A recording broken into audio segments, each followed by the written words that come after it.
today it's just not possible to have a whole white cast. It's not possible to have a story that we have seen many times. By putting a diverse cast of people in the creative jobs, that you will have diverse stories arising from it. These people have been invisibilized for a long time.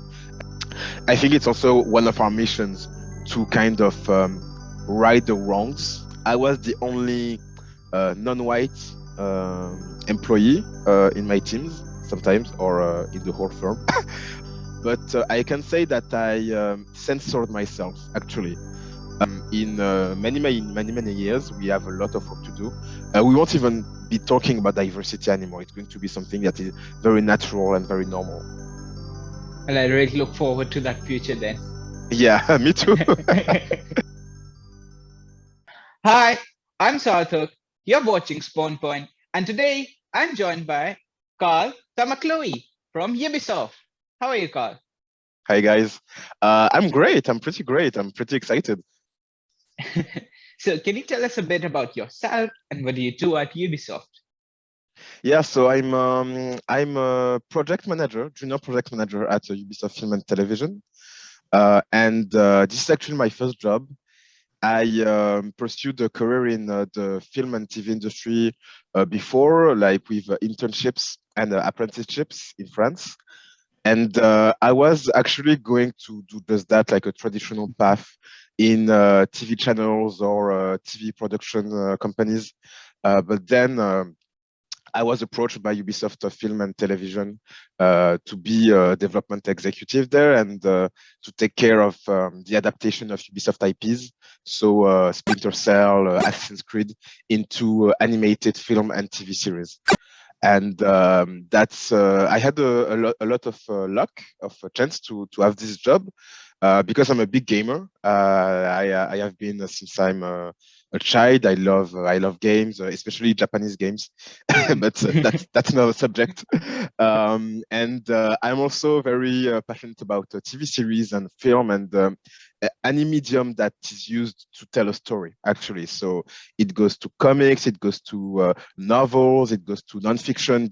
All of these things are very interesting and very fulfilling for me. So having a job that merge my game passion and my film and TV passion has been a very a blessing.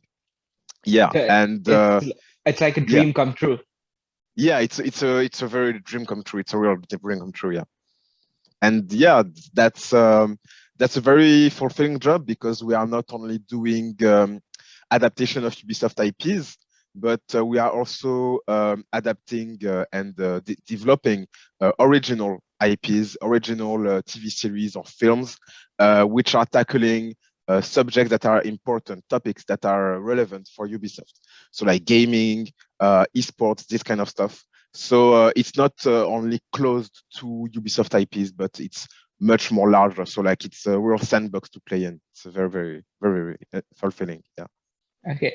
Um, so I've been in gaming for what I'd like to say a long time, and I've heard a lot of uh, comics or movies or animated series based on Japanese game. You see, we have Pokemon, but not so much on the Western side of things. So can you tell me how Mm. that is developing? Well, actually, there has been well on the animated side. You're right. There are not been a lot of adaptation from Western video games, but it's changing. And I think that the arrival of Netflix and the rise of global streamers is making a shift in the consumption of this kind of product because we see that Netflix has been commissioning a lot of adaptation. Mhm. On Ubisoft side, we have Splinter Cell, we have Assassin's Creed that has been announced. There is also Beyond Good and Evil, a film about Beyond Good and Evil. And so you can see that Netflix has been very eager to have also a new audience because those are content that appeal to a certain audience.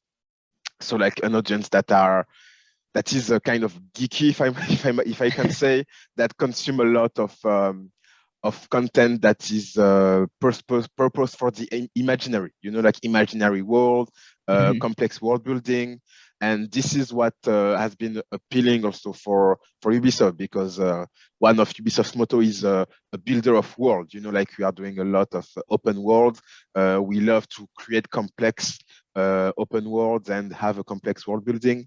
And so transposing this idea and this, I don't know how to say that in English, this savoir-faire, this this expertise into film and television is kind of natural for Ubisoft Film and Television.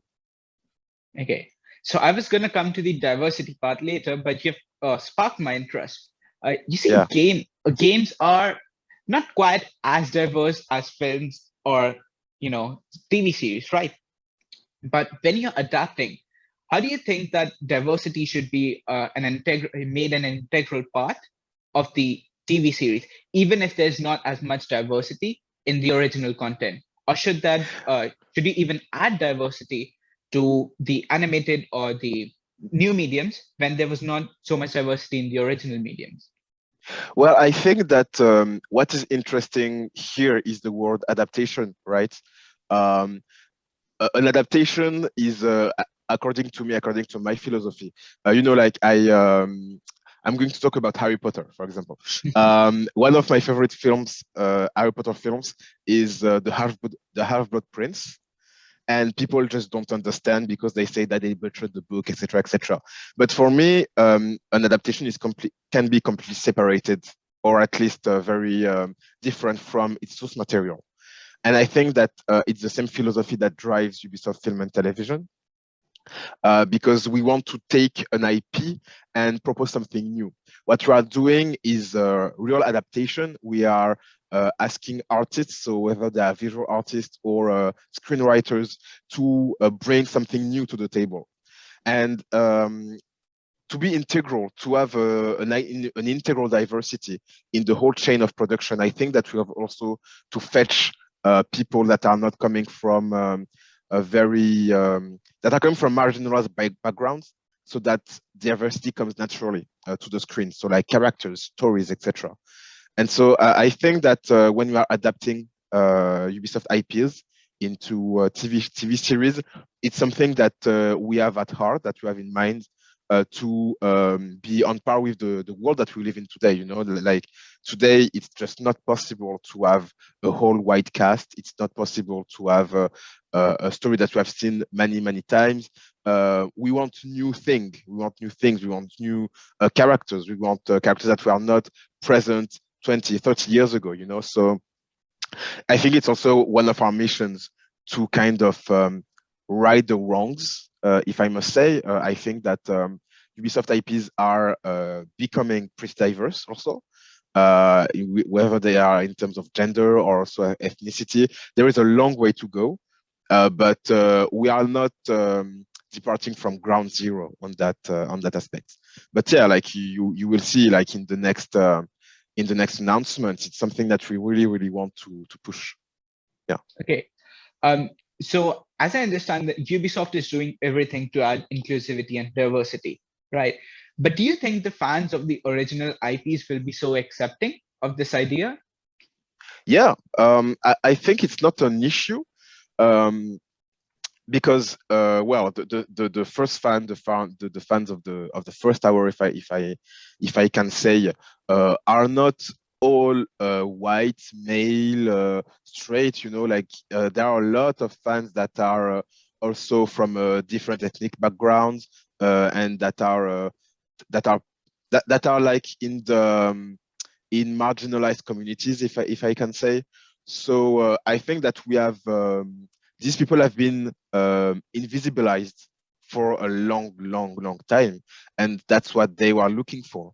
And what I always say to people that think that people are fans are just going to be very angry with the shift with like having black or Asian characters or like gay characters as main characters. What I say to those people is that the marginalized communities have been identifying with white male straight characters for their whole lives. Like it's when there is a possibility of identification, is because there is a universal thing that we are touching upon with a character. It's like even if I'm black, I can still identify with someone that is white and that has a crush on someone, for example, that wants to save the day, for someone that has been heartbroken, these kind of things. So I think that it's the other way around. It's very, very real. Like if you are a white male, it's very possible and very also it's necessary also, like to identify with other paths than yours, because it's only making your experience richer also.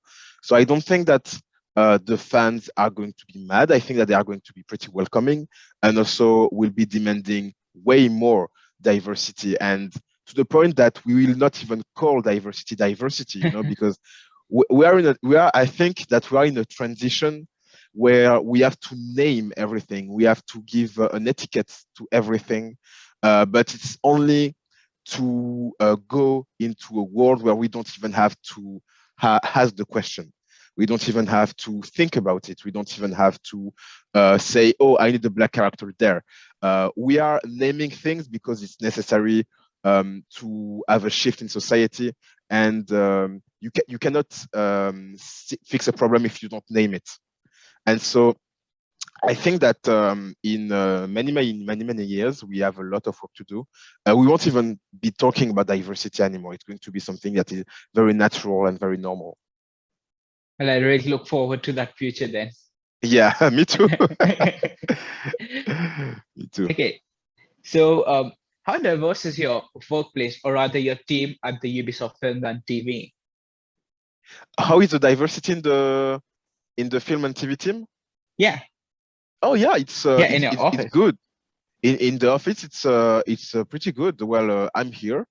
We have employees from various ethnic backgrounds. In terms of genders, in terms of gender also, it's pretty diverse. So yeah, we are doing fine. So having a diverse team also means having diverse ideas, which may Yeah. sometimes conflict with each other. How do you deal with them, or are they even a positive thing, or should they be removed? Can you repeat the question, please? Yeah. So you have a diverse team, and diverse team means diverse ideas, which may sometimes conflict with each other. How do you deal with those conflictions?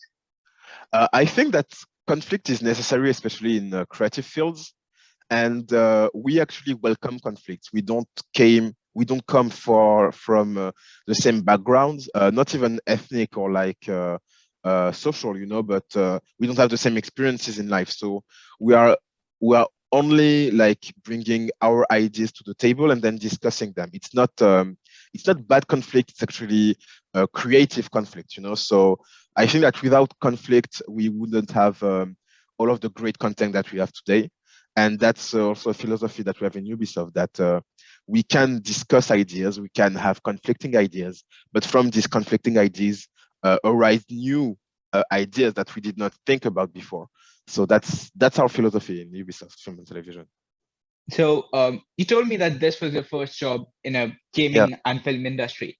Have you faced yeah. any challenges at this job or even at your previous jobs? Um, at this job, well, there are a lot of challenges. This is a very competitive industry, so we are always eager to have new stories and to say something new about our IPs or about the society as a whole. So I would say that it's always challenging, but it's good challenge. Um, the challenges that I may have had in the past is that I was the only non-white employee in my teams sometimes, or in the whole firm. And so I did not directly suffer from that, but I can say that I censored myself, actually. I kind of censored myself because I didn't want to be the one that was always seen as the political guy, So I Mhm. think that when you are the only diverse, whatever diverse means, diverse person in the room, you have a burden. You have a burden because people are always going to think that you want to how to say that in English? Um, the expression in French is prêcher pour sa paroisse. It's you are only doing things for your community or like for your background, so like each time I talk it's only for black people, like this kind of stuff. And so it's pretty difficult, like when I saw that there was not enough diversity, or that there was in a project, or that there was a lot of stereotypes, it was always difficult for me to speak out, because I censored myself. I didn't want to be the party pooper, Mhm. if I must say.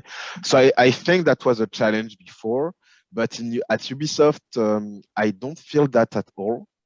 In Ubisoft, well, the team is very welcoming of these ideas, and even Ubisoft as a whole, not only film and television, is having a diversity and inclusion team that is taking care of this kind of stuff, and a lot of employees are taking at care diversity and inclusion topics. So it's a pretty welcoming environment to talk about these issues. Nice, that's good. Hmm. Wait, I lost my questions here. No worries. Uh, right. So, although you have not been in the gaming industry so very long, how has diversity and inclusivity changed throughout your career? Um, can you expand on that? Yeah. So, was it something like when you started your career at Ubisoft, your team was not as diverse as it is today? Has the diversity increased, or has it decreased, or is it at the same level? Oh, what I wanted to say is that well, I've been at Ubisoft for like 8 months now. Yeah, 8 months. So when I talked about my challenges for diversity, it was in my previous jobs. The situation has not really evolved at Ubisoft Film and Television since I started. I guess eight Uh, months be, is not that long of a time, right? exactly, Eight yeah. months is, Like I'm sorry, wrong question on my part, I'd say. yeah. No, no, it's fine. But yeah, I that was not a dramatic, evolution during these 8 months. I cannot really Mhm, say if I saw a dramatic change in the diversity policies. I know that we are talking about it more and more. We are being mhm. more aware of it, but I cannot tell you if there was I a guess big change. Hmm? if Ubisoft is already very accepting and very diverse, there doesn't need to be a dramatic change to get more diverse. You can slowly evolve to that end goal. Yeah, sure. Um, I still think that we can do more. We can always do more. So what I wanted to say when I talked about dramatic change is that, like for example, Ubisoft has been appointing diversity and inclusion VP, Mhm, and so that's a dramatic change. That's a change because you are acknowledging that there is a need for your company to change. I think that there is always a lot more that we can do. So even if Ubisoft has at heart these kind of topics, um, it's also a topic that is always evolving. Like we are talking about some issues about voice casting, for example. Like these kind of issues are were always present, but now we are being more vocal about it. And the more we go into these topics, the more polemics there will be, and the more a change or the more discrimination we will be aware of. And so we will have to take drastic measures to eradicate those discriminations. So I think that's what I meant by dramatic change, is that you acknowledge that mhm. there is a problem, because in the public opinion has told you that there was an issue that you were not aware of, and then you take everything you do everything you need to eradicate that problem. I think that's what I meant. Yeah. Right. I want to talk about stereotypes. So, in the Yeah. Hollywood or the film industry at large, especially the US and North American film industry, there are a lot of stereotypes about, say, black men. If he's a black man, he's got to be a big and strong. If he's Asian, he's got to be small and smart. But in video games, it's not so much. So, when you're transitioning IPs from video games to, say, movies and other mediums, how do you make sure those stereotypes are not present in those films or animations? Well, I think that we are aware of, well, being aware of the stereotypes helps to Hmm. create new types of characters. You talked about the big and strong black man. Hmm. I would go even further than that. Um, on screen, a black man doesn't need to have emotions. For example, a black Hmm. man is hyper masculine and he's into a masculine stereotype that society points at him. And so I think that we have to be aware of this in order to fix them and in order to get past them. And so when we are adapting video game IPs, and when we are creating also original characters, we are always looking to first have several characters that are from diverse backgrounds, because like a stereotype is only present when it's the only one. So like, for example, if you have a strong black man and a black man that is well, more emotive, much more emotional, like different from the stereotypes, I Hmm. think that the stereotypes is kind of diminished, because like strong black men that don't have emotions, they exist. The thing is that they have only been portrayed as such for like a lot of decades. And if you propose other models of black masculinity, I think that it kind of settles the problem of stereotypes.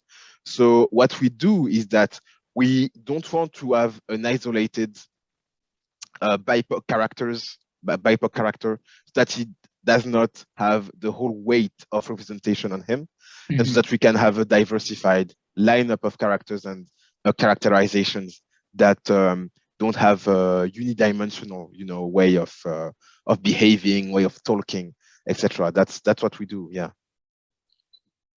Okay. I even want to expand upon that. You have the insight of Black people. I think I have the insight of Asian people. Yeah. Uh, on screen, they're all portrayed as really smart, mostly. But the thing is, I'm not really smart, and I can see others around me who are Don't not don't really say that smart. about yourself. My high school teacher would disagree with you. So, Oh yeah, teachers. all right, Mm. okay. So, what can we as gamers and consumers of other forms of media do to support inclusivity and diversity? Well, I think it's kind of I'm going to make a parallel with Hollywood. Hmm. Big Hollywood movies um, were not very inclusive, before. They still have a long way to go. When you wanted to see inclusivity and diversity, you went to the independent films. I began my film passion, let's say, with big Hollywood movies, and then I thought that I wanted to have more different stories, so I started looking into films that screened at Sundance, for example, or South by Southwest, or these kind of festivals. And then I saw that there were like different kind of characters, different kind of heroes, different kind of stories there. And so I think that for the video game industry, you have to look beyond the big AAA titles. There are a lot of creators that are making independent games that don't have 200 million budget, but just a small budget. Sorry. And then they create more and more powerful stories, like they are. Sorry, I'm going to drink a bit.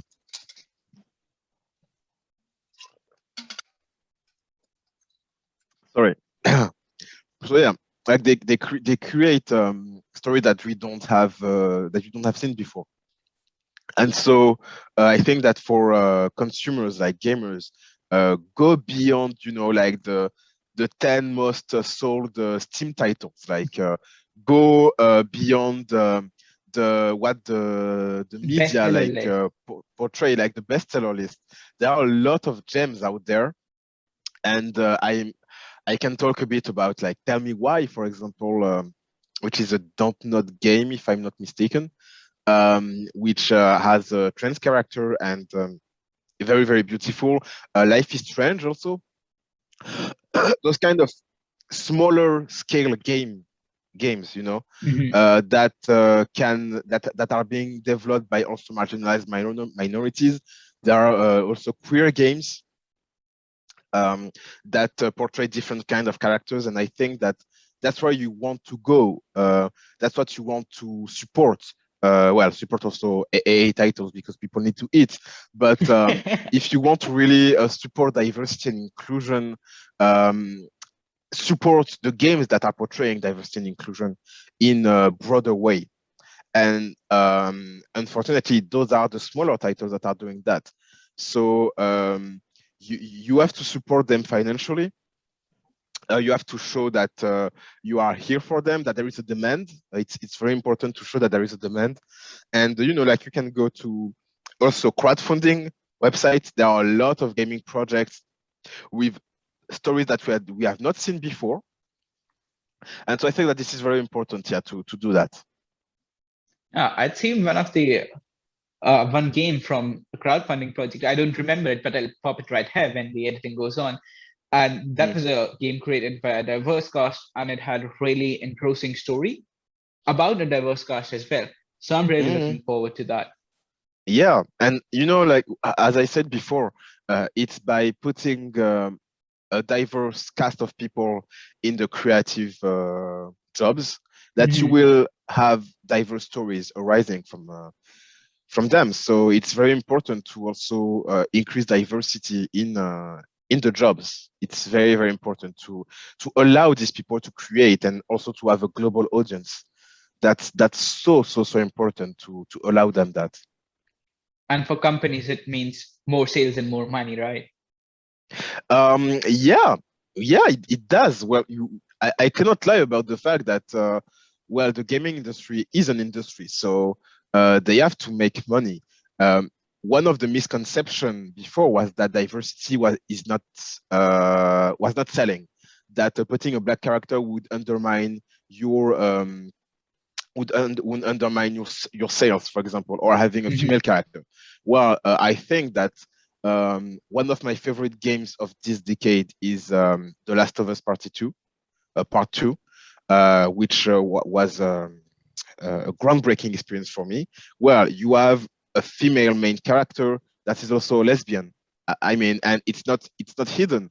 Like she's in a relationship in the game, and not the best world to start a relationship in. But anyway, but that's the fact, and it's one of the most critically acclaimed games of all time. I think it's the most critically acclaimed game of all time.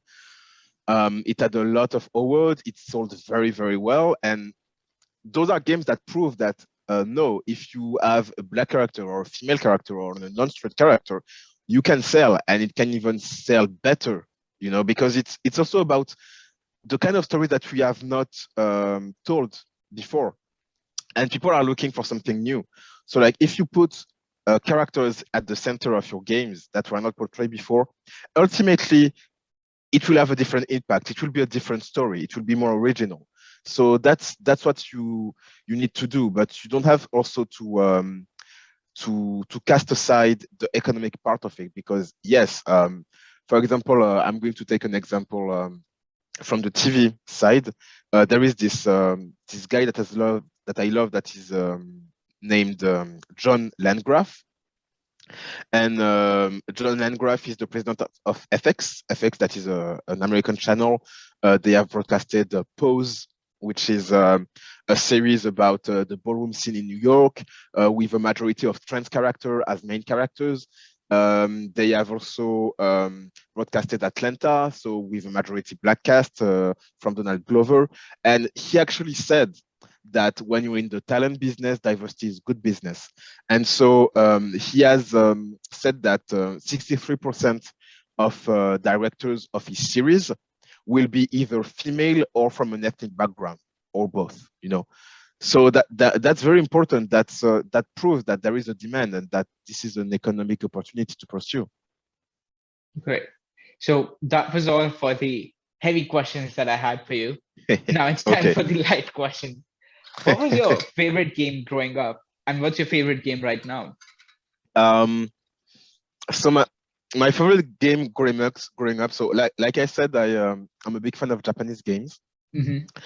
My first game was actually Final Fantasy X, which still has a big place in my heart. But I think that growing up, my favorite game was Kingdom Hearts 2. I don't know if you've heard I of have. Kingdom Hearts. Yeah, I but know it that has a was very complicated story. yeah, very complicated. Like, actually, I started with Kingdom Hearts 2, and I Okay. didn't understand anything, but I just love like the mix between Final Fantasy and Disney IP. Uh-huh. And I think that it has such an emotional story and such heartfelt character.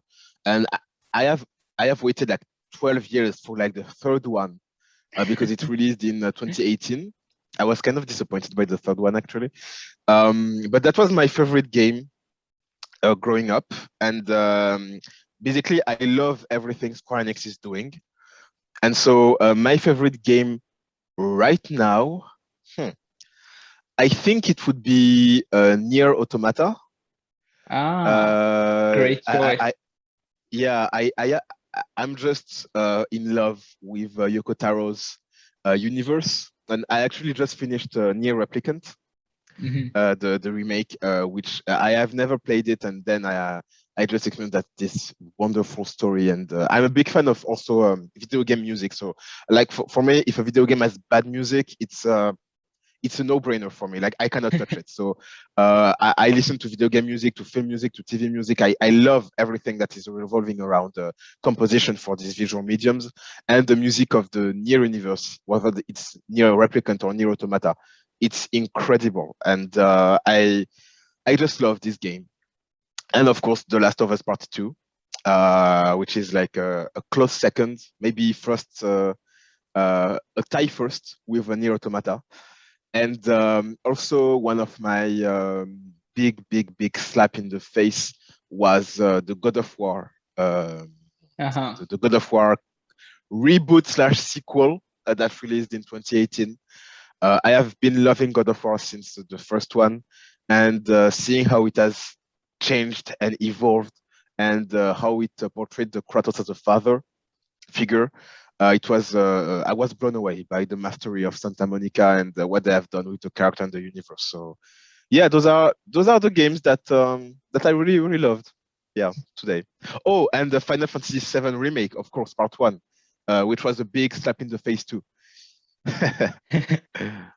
Yeah, I haven't played the Final Fantasy VII remake yet. Not even the original one.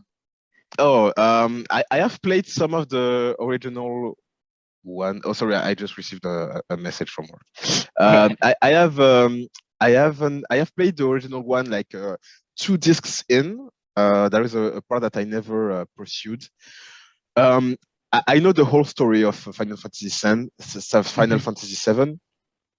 I think that the remake is a masterpiece because I told you about adaptation. I think that Final Fantasy VII remake is putting the word remake at another level.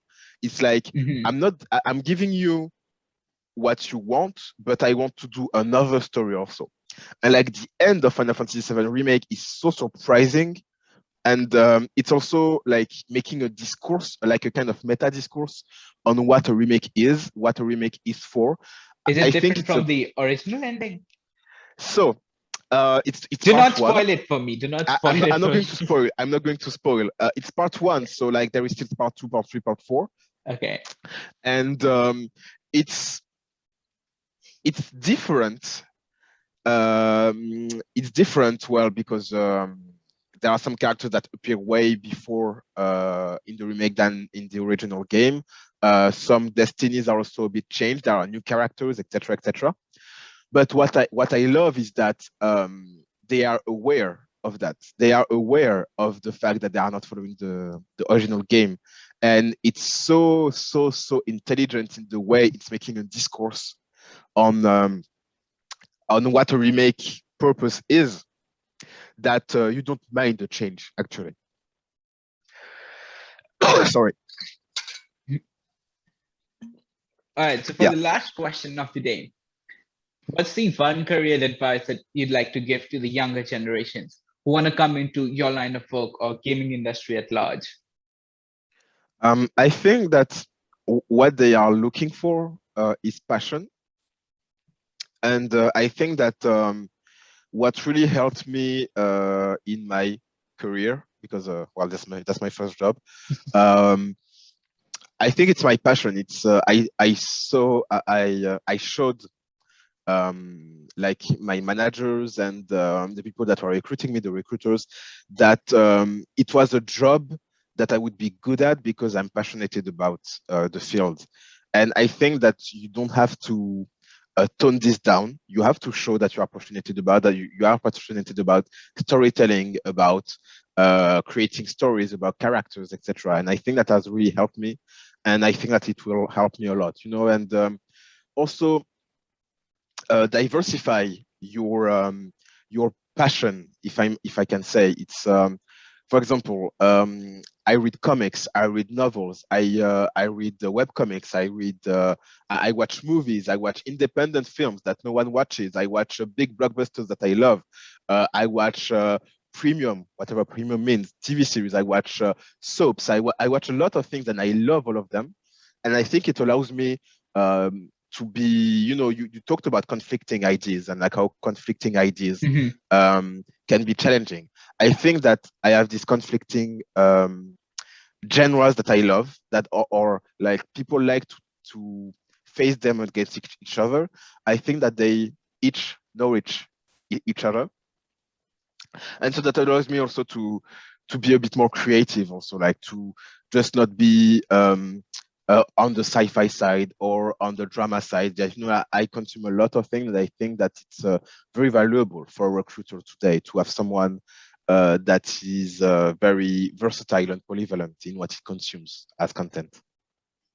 All right. Okay. So that was the end of this episode. That was Carl Tamakloe on Spawn Point. Hope you enjoyed it. Any last comments, Carl? No, well, thank you for inviting me. It was a real pleasure. And if your audience or if you have any questions, don't hesitate to hit me on LinkedIn. I'm always eager to answer questions or to help. It's a real pleasure. And yeah, vive les jeux vidéo, vive les séries télé. Hooray! All right, then bye, everyone.